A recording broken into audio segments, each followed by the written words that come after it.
Pemerintah Kota Palembang menggelar operasi beras murah di 18 kecamatan yang dimulai di halaman kantor Camat Sako Palembang. Dinas Perdagangan menyiapkan 20 ton beras jenis medium yang dijual dalam kemasan 10 kg. Beras medium produksi Bulog tersebut dijual dengan harga Rp5.000 per kilogram atau separuh dari harga pasaran. Warga yang ingin membeli cukup membawa fotokopi kartu keluarga dengan domisili sesuai lokasi operasi pasar. Setiap warga dibatasi pembelian maksimal 20 kg. Subsidi beras murah bagi warga berasal dari dana insentif daerah atau DID tahun anggaran 2022 dan sisa DID tahun sebelumnya. Operasi beras murah diharapkan menjaga daya beli masyarakat dan menjadi upaya Pemkot Palembang dalam pengendalian inflasi. Kita mulai pelaksanaan operasi pasar khususnya distribusi beras menindaklanjuti dari PMK 134140 dari pemerintah pusat dan khusus di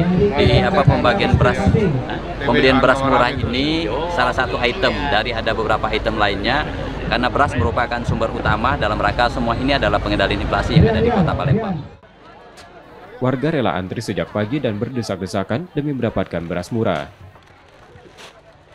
Harga 100.000. Untuk berapa kilo total? 20 kilo. 20 kilo. Gimana Bu, bedanya dari pasar? Oh jauh lah Pak. Alhamdulillah sangat membantu sekali Pak. Jadi terima kasih. Pengennya gimana Bu, ke depan? Lebih sering Ke depan kalau bisa ya Alhamdulillah kayak gitu terus Pak. Dijadwalkan operasi beras murah selanjutnya akan berlangsung pada Rabu di Kecamatan Ilir Barat 2 Palembang. Rizky Nurmizan, Kompas TV, Palembang, Sumatera Selatan.